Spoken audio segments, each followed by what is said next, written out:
All right. This video's in response to Buddy James and Brighton and their discussion, their recent discussion. So hi, I'm Eric, and I'm one of you guys, I guess, into geometry and the nature of being and consciousness. I've been meaning to talk to Buddy James about his stuff for a while. But for right now, I just really wanted to, I guess, interject on a few things you talked about in your discussion. And yeah, it's just I don't really have anything planned. I'll probably just go on a rant or whatever. But yeah, it's despite there being people out there that are interested in this subject and they have their own theories. Everyone's got their own theory. And despite there being a lot of us out there, it just seems like it's really difficult to find people who are willing to actually talk about it.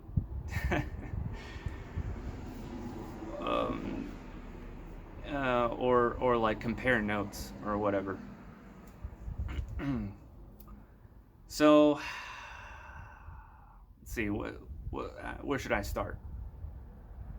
So many ways I could start.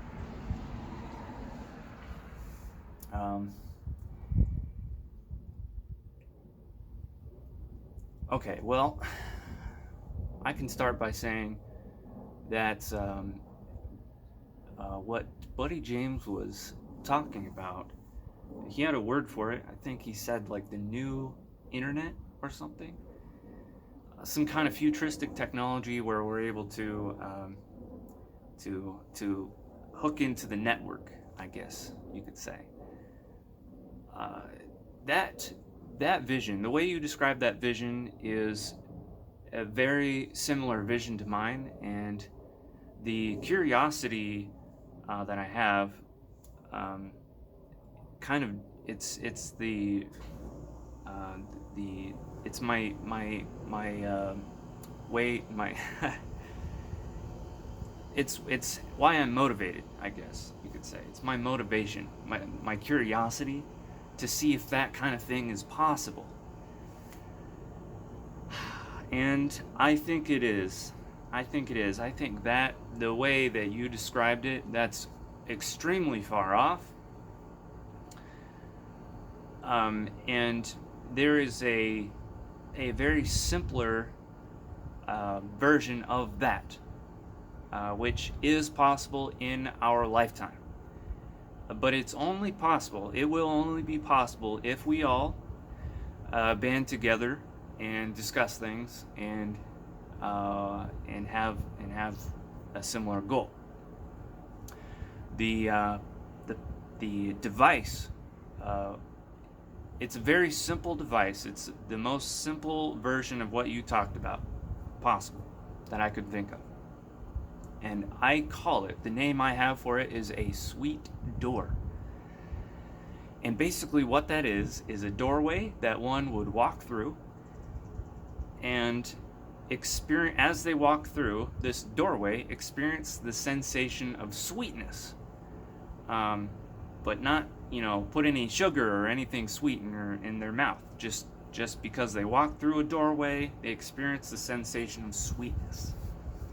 And so that's, or any kind of experience. But I use that sweetness as an analogy for a lot of different reasons. So that would be the simple version. I kind of know where to start. Basically, one of the first things that we would have to do is, for example, let's say you have two different species of succulent plants that are very, very similar. And the only way that they differ in their shape is that the spirals, you're looking straight down at the succulent plant, And the only way that they differ is that the spiral is at kind of like a different angle. All right. So then you take those two succulents and define how exactly their geometry differs, and then you would look at their chemical makeup, and then the difference in their chemical makeup you would know that would result in the differing geometry. And that would be one of the first steps leading to this device that one could call a sweet door. So I guess the next thing that I would talk about is morphogenesis. So in your talk you discussed Rupert Sheldrake, and that guy and his ideas are a great subject, a really great subject, and it has to do with everything else. All this, everything's related. It's all related. So morphogenesis. Rupert Sheldrake talks about morphogenesis and morphogenic fields.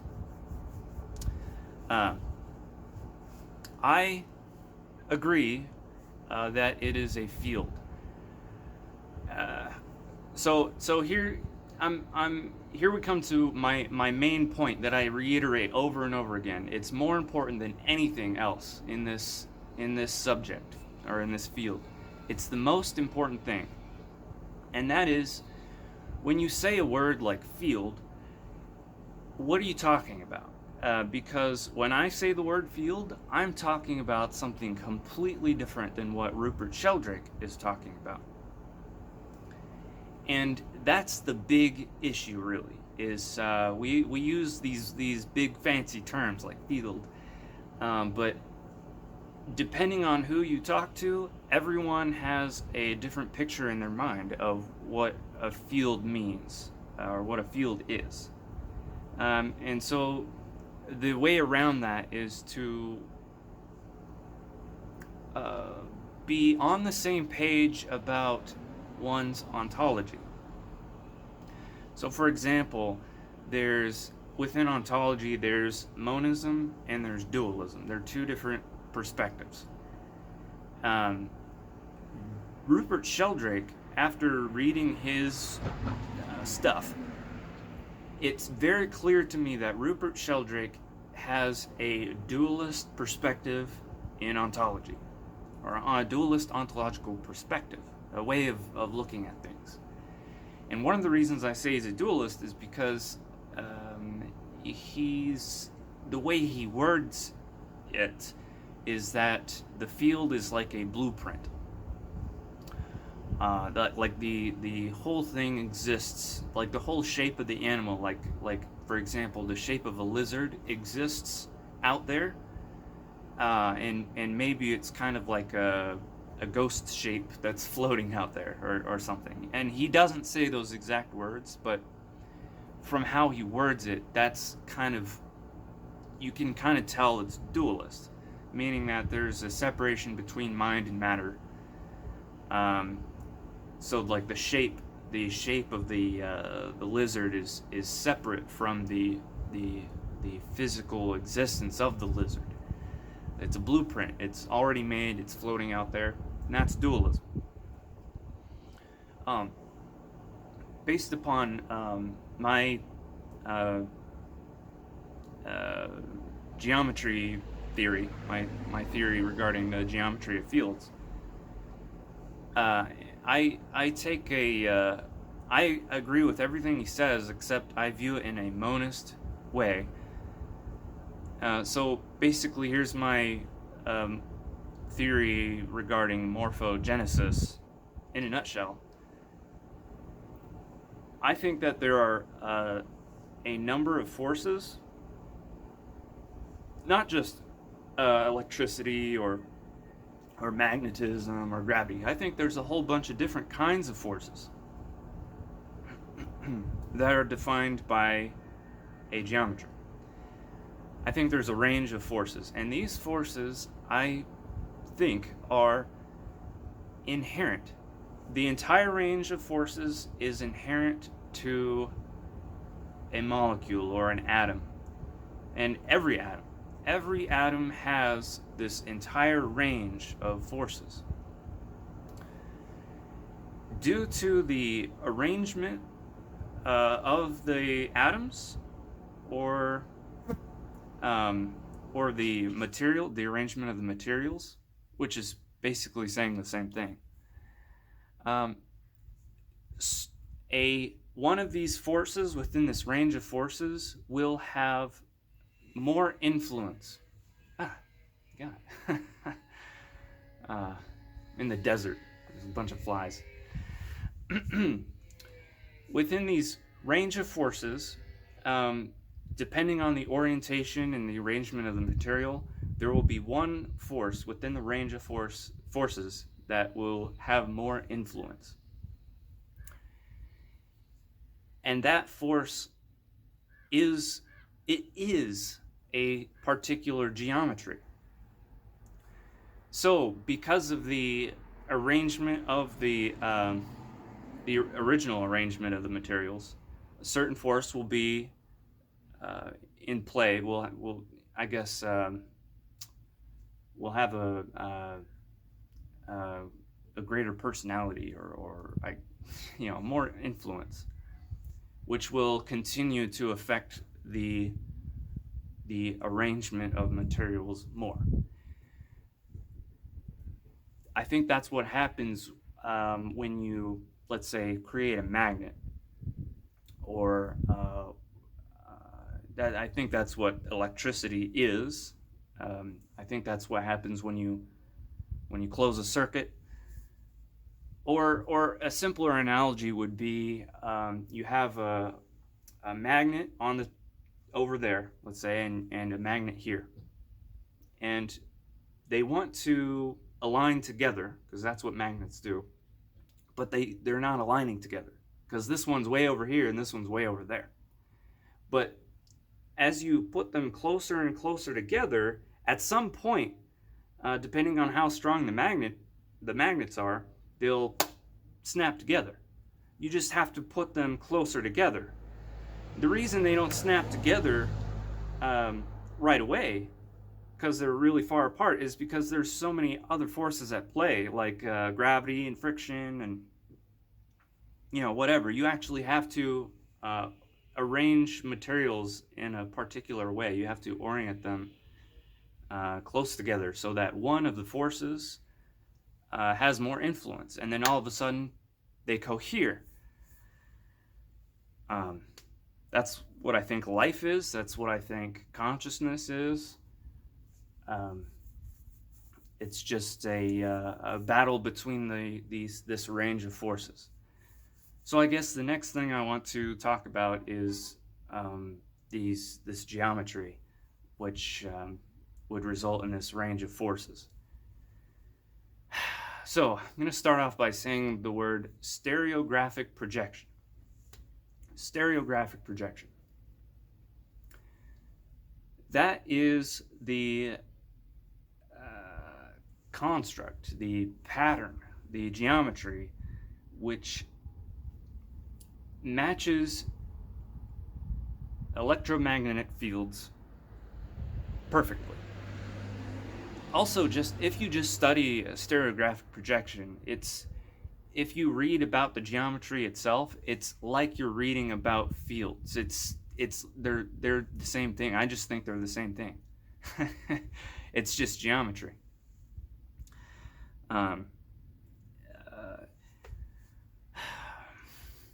Stereographic projection also results in logarithmic spirals. Spirals in nature, phi is one of those spirals. There's a range of spirals, though. So, stereographic projection means that there's, this is my interpretation. reality is made up of a hypersphere, a fourth dimensional sphere, which is hierarchical and self-similar. And the sphere is actually made up of a range of lines. And there's a certain amount of ways that you can make a sphere using lines. And it's based on degrees from 0 to 90. So 0, I always get them messed up. 0 degrees is magnetism, and 90 degrees is electricity or dielectricity. But in between 0 and 90 degrees, there are these things called loxodromes, which are straight lines, but when they're projected stereographically, they result in logarithmic spirals, like phi. So I think there's a range between 0 and 90, and each of these lines, angles of lines, represents a different force. Somewhere in there is the experience of, the force of experience. I think that experience or consciousness is a physical force. I think that when you taste something sweet, your receptors are literally binding or cohering with the sweetness characteristic, and are physically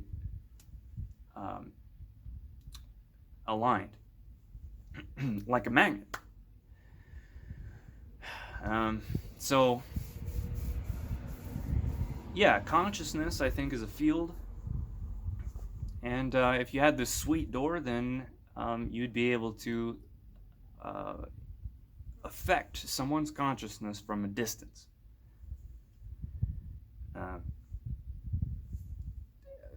A lot of people think that that technology already exists with like microwaves and stuff. No, it's no. I don't think anyone out there has this technology. It's not.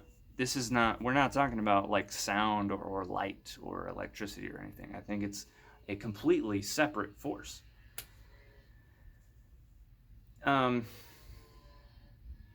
So yeah, there's that part, the stereographic projection. Oh, right. You guys mentioned the OR theory of consciousness. OR, that stands for Orchestrated Objective Reduction. Objective reduction is Roger Penrose's quantum mechanism for the creation of a moment of consciousness. Bing! That's what Dr. Hameroff said. Penrose and Hameroff created this theory called the OR theory. ORC standing for orchestrated, which is another term for coherence. And they use the analogy of like an orchestra, like all the instruments working together, and it's like music. So yeah, Penrose and Hameroff. And Hameroff, he uses this word "bing" to show that, well, there was a moment of consciousness. I don't think it works exactly like that. My theory is just kind of like an add-on, like a little add-on to OR, having to do with fields and the geometry of it. Let's see here. OR, Penrose.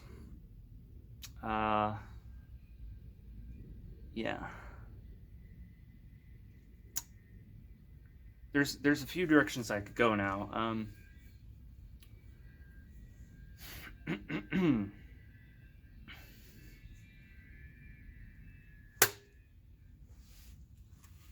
Die. I try to be one with nature, but sometimes nature doesn't want to be one with me. Okay. Yeah, so Penrose, well, Penrose is very rare. Um,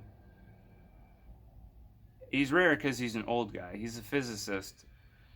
Um, he's a monist. He's what's called a neutral monist. And all physicists, they used to be neutral monists. All physics used to be monism. It isn't anymore, and that's because of, you could say, spiritual attacks. You could say academia turned into like a dogmatic religion. Whatever you want to say, but it's really, they discourage physicists from being monists, and so it's really rare to have a monist physicist, and it makes sense that he's monist because the OR theory is, they call it pan-proto-psychism, which is a kind of panpsychism, which is referring to the collective consciousness. Basically, panpsychism, I'm pretty sure you know already. The smallest atoms have the characteristic of consciousness,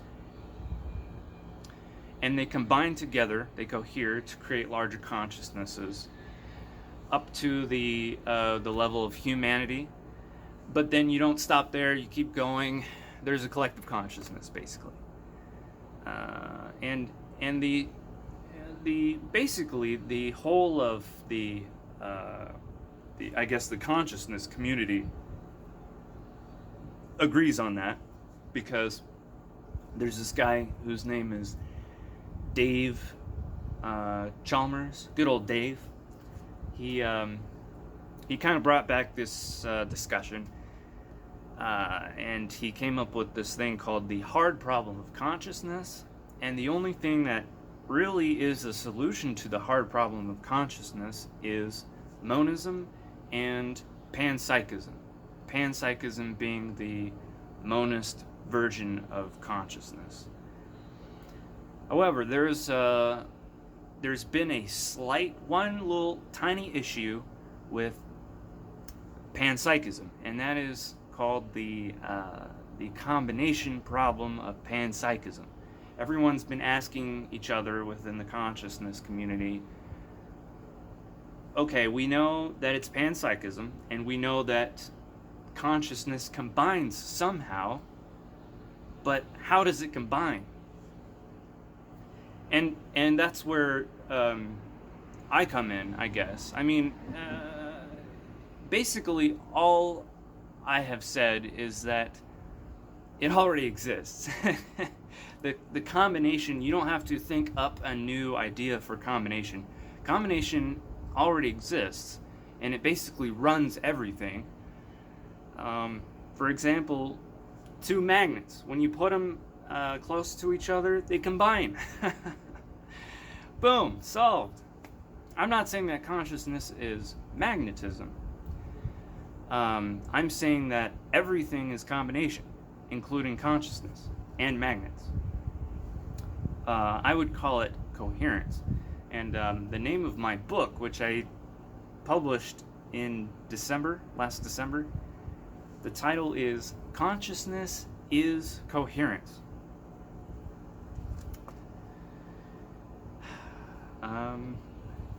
Consciousness is coherent. So that's what the book is about. It's talking about geometry and ontology and all that stuff. Stereographic projection. All right. So now I want to talk about the most important issue, which is cognitive bias.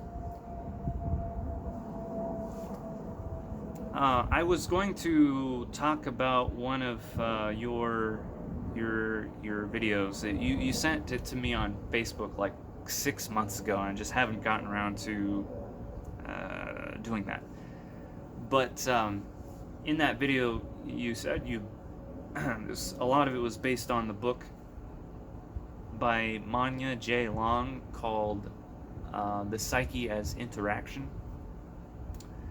And I read that book, and after I read that book, I made a video just, talking about cognitive bias, because as excellent as that book is, there's a major problem with it and her way of thinking, and it's a major problem, a fundamental problem I see everywhere, and I'm actually a critic of Electric Universe people,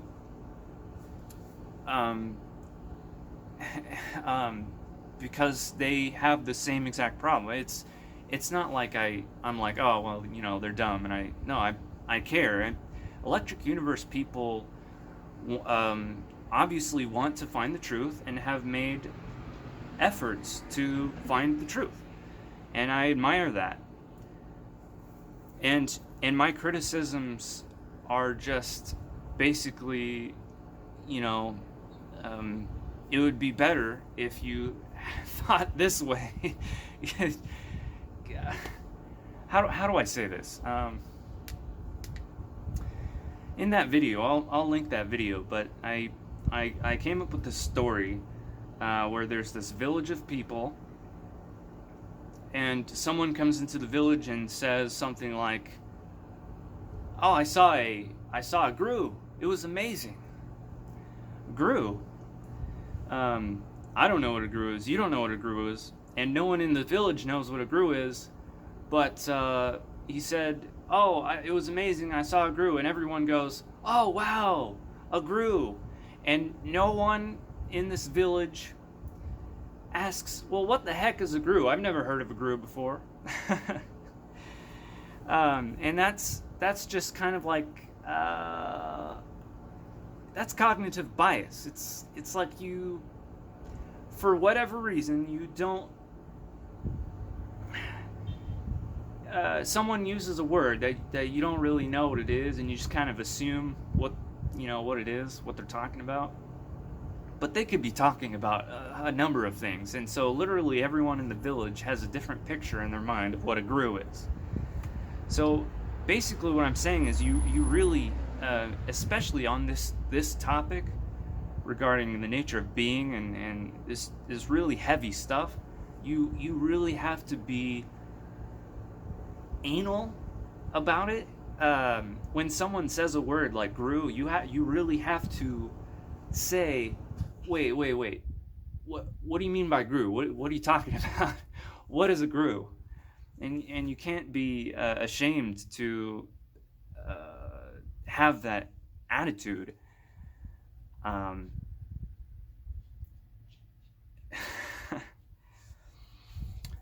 And so mainly people have a cognitive bias about ontology.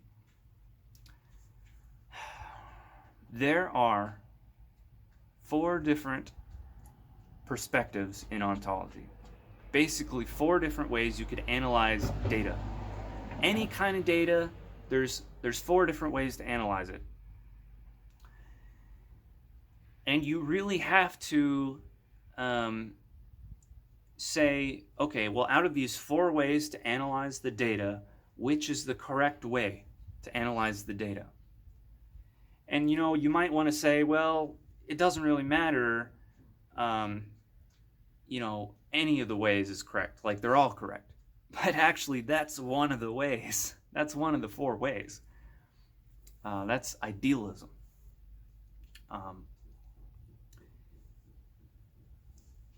And the whole time you have to remember that we're just human beings, and we cannot perceive reality exactly as it is. We will never be able to perceive reality exactly as it is. Okay? With that being said, the purpose of ontology or thinking about this is to find the best way that a human being can explain or understand the nature of being. And if you understand that, then there is one of these four ways is more correct. It does explain things fully, and it helps one understand things fully. It doesn't ultimately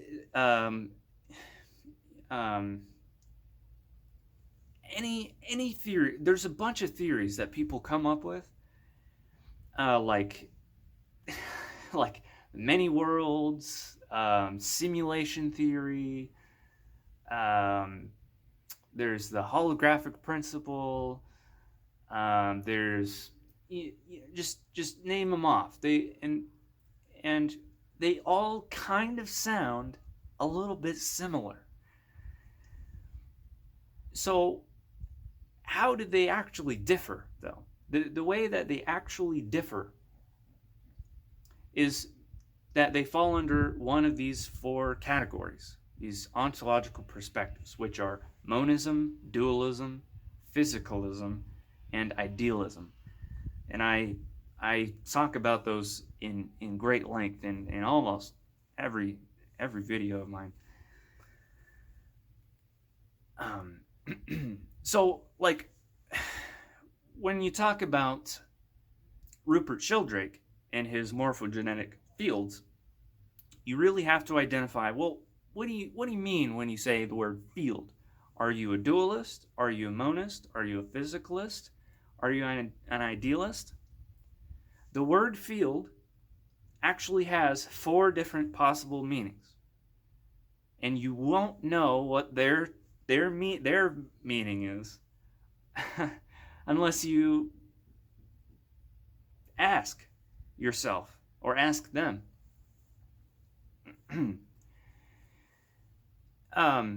Brighton, he mentioned the Ork-OR theory, and then afterwards, I think he said something like he believes in simulation theory. See, that's what I'm talking about.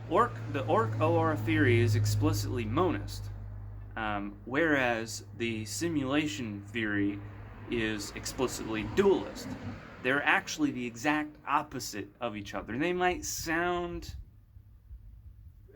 if you take a step back, they sound. I mean, all these theories kind of sound the same, and I mean, reality's got to be somewhere close to there, right?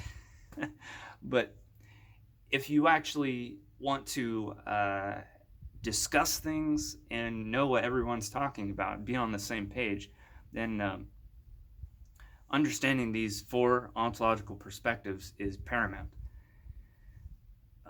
Simulation theory is basically the exact opposite of Ork-OR theory. Ork-OR is that has to do with the collective consciousness, whereas simulation theory is you're basically a ghost over here, and your body's over there. It's dualism. Also, another thing about you mentioned that Electric Universe people are kind of starting to believe in ghosts, and that makes sense. I mean, that's what I say is that I can disprove the existence of ghosts. That's what I say. I'm a monist. I can. That's probably the one thing that I'm certain on. I've changed my mind a lot of different times, and I can still change my mind. But like I don't pretend to know everything. Most things I just don't really know anything about. But on certain things, I'm pretty sure. I'm pretty sure about them. And monism is the main one. Monism. I mean, there are arguments one could come up with against monism, but I'm a monist. So regarding ghosts, the reason Electric Universe people kind of believe in ghosts is for this reason. They say, Electric Universe people generally say stuff like, well, everything's made out of electricity, or everything's made out of vortexes, or everything's made out of plasma, or there's something that everything's made out of. And to say that everything's made out of X, that satiates a huge part of a lot of questions that people have, and generally people tend to go in that route, that well, everything's made of this category, and so there are a bunch of different theories like that are considered monist because they say, well, everything's made out of this category. However, that's not true monism. It's not true neutral monism. Neutral monism is that there's this category here and this category here, and they both share a characteristic. That's neutral monism, and that's what I'm talking about. That's the correct one. If you say that, well, there's this category that's the basis of everything, that leads to what's called infinite regress, because when you go to ask the question, okay, well, let's say, okay, everything's made out of electricity, and then someone comes and asks the question, well, what's electricity made out of? What's this category made out of? And that leads to infinite regression, or infinite regress, when you base everything on a category, because then it's like, well, what's that category made out of? And the answer is usually just the category itself. Like electricity is made out of like a smaller form of electricity or something. And that's infinite regress. And infinite regress, the only time that it doesn't happen is with the monism, neutral monism. So that's the main criticism I have with Electric Universe. It's the exact same criticism I have with contemporary physics. Because in physicalism, they say, well, everything's made out of physical particles. But then when you go to ask them, well, what are physical particles made out of? And there's no answer to that. And they say weird things like, well, fields are a construct, or everything is a construct.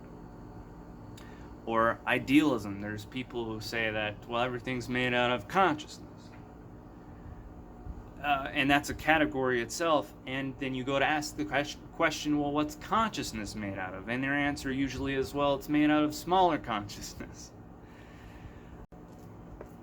Really quickly, the way that that consciousness is not the base category of everything is, you ask the question, describe the color red. The color red is that's a popular one. It's basically the hard question, the hard problem of consciousness for idealism. The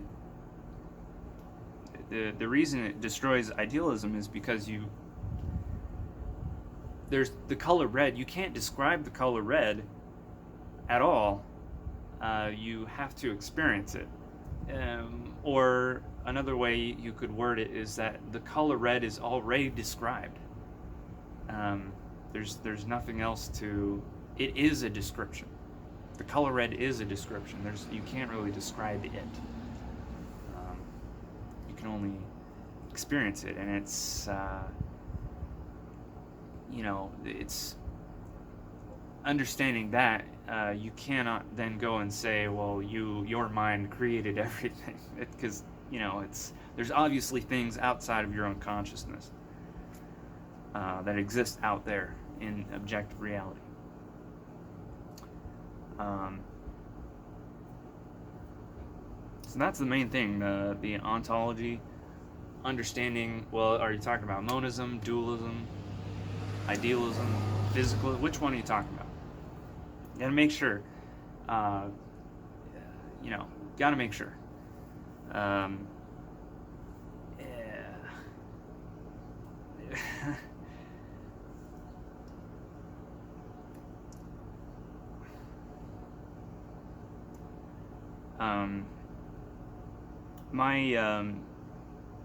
I took the geometry of stereographic projection, and I sat down and I thought about it, and I took it to the extreme, really the logical extreme, I guess. And the result is that the result is that monism is correct. Albert Einstein is correct. They made up this word called reference frames. Reference frames do exist, and they exist objectively. It's not just a word that's like a construct. No, there's an actual. That is a description of reality itself. It's not a tool that we can use to like do equations. No, reference frames are objectively real. And if you just sit down and think about stereographic projection as a field, you end up there. You end up knowing that reference frames are real.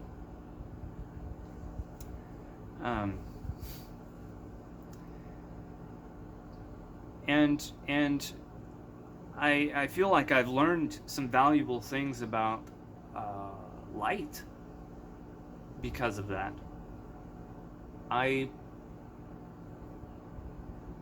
The way I see it is that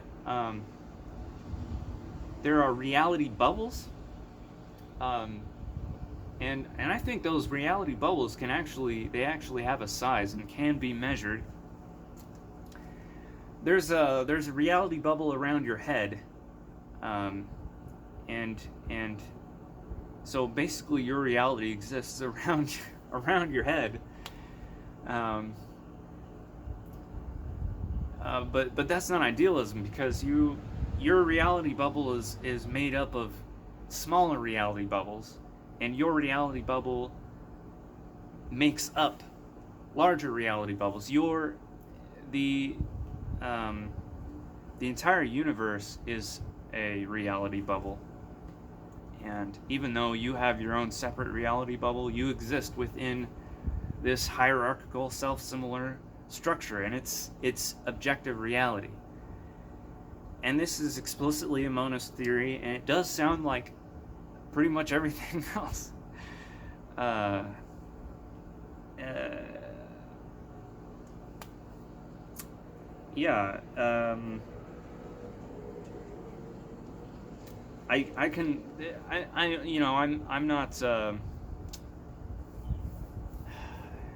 not an expert on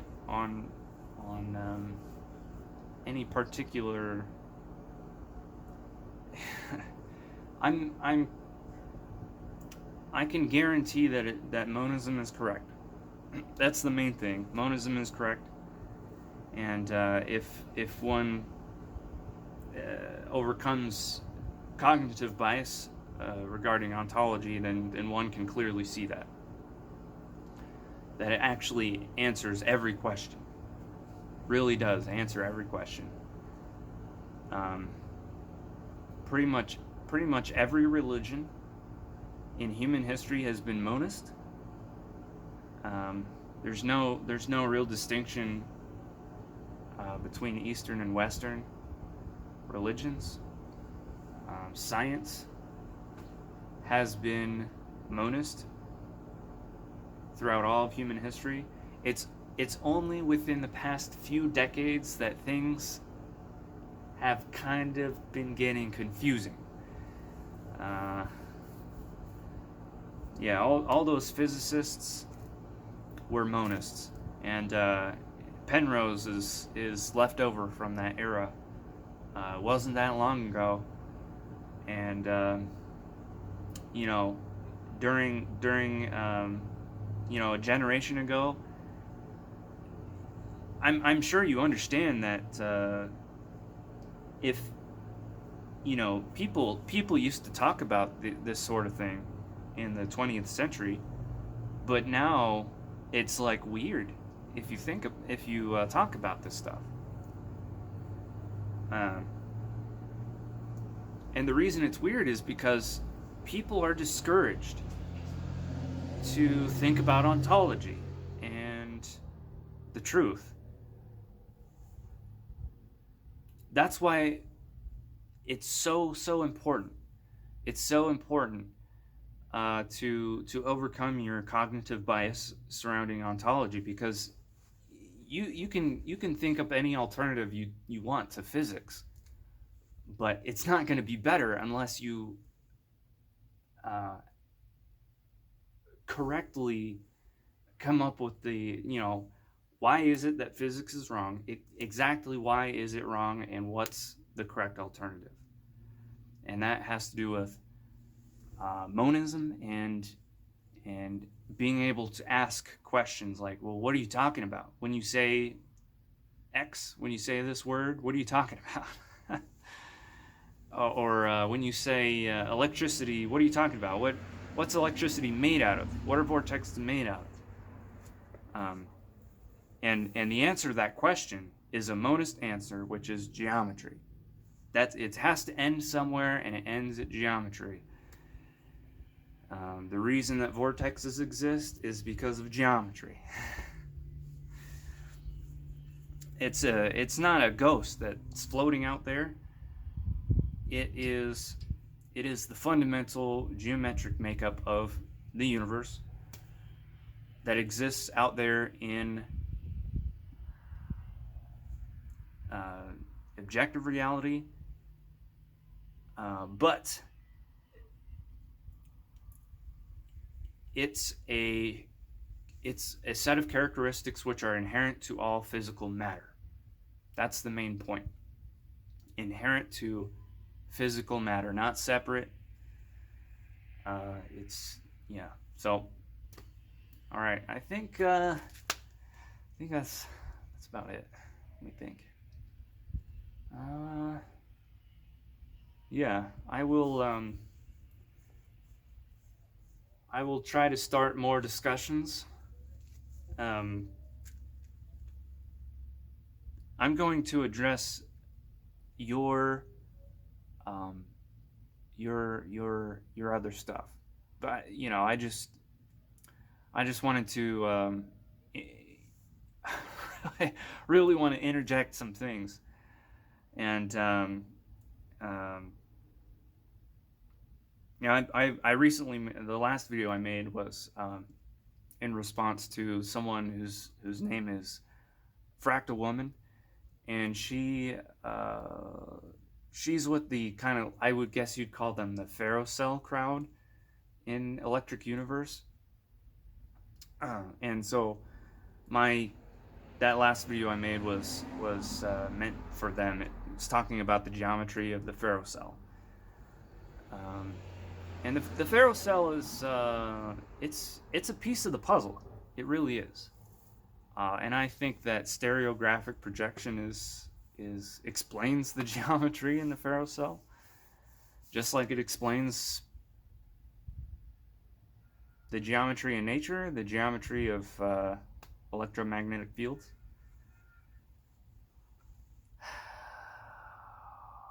And well, they have completely ignored me forever. And I'm, for various reasons. So um, yeah, no, that group of people, they really especially Ken Wheeler. I like Ken Wheeler. He's probably the only person who really understands the ontology part. He makes videos about monism and dualism, and his theory is so close. Um, and he mentions things like the Poincaré disk model, which is stereographic projection. So it's oh yeah. The last thing is that it's maybe people have kind of got wrapped up in this toroid kind of thing. It's maybe not a torus. It's not a torus. It's something that's very looks very similar to a torus, which is the result of stereographic projection. It's called a well, there's different models. One of them is called a Hopf fibration. Looks just, yeah, watch that video. In fact, watch all my videos. And I'll watch all your videos. Very similar to a torus. You know, the even if you say torus, it doesn't even matter, because it's as long as everyone knows what you're talking about. That's the only thing. As long as everyone's on the same page, that's really it. And then the you know, I'm working on this goal of this new technology that no one's ever done ever, but I can't do it by myself. Obviously, I'm just one person. I know that there's people out there that know about like succulents and whatnot. I just think that's a good place to start. Well, anyway, I did ramble. I did. All right. Well, if you watched this far, thank you very much. It's I just you know, it's I want to be I criticize people all the time, and I say, why? I explain my criticism. I would like that. I would like for someone to criticize me. If they have a criticism, that's the best thing I could ask for, is for someone to criticize me, and explain why. Because if I'm obviously wrong about something, I want to know. I don't want to just keep talking about the same thing and be completely wrong. So yeah, thanks.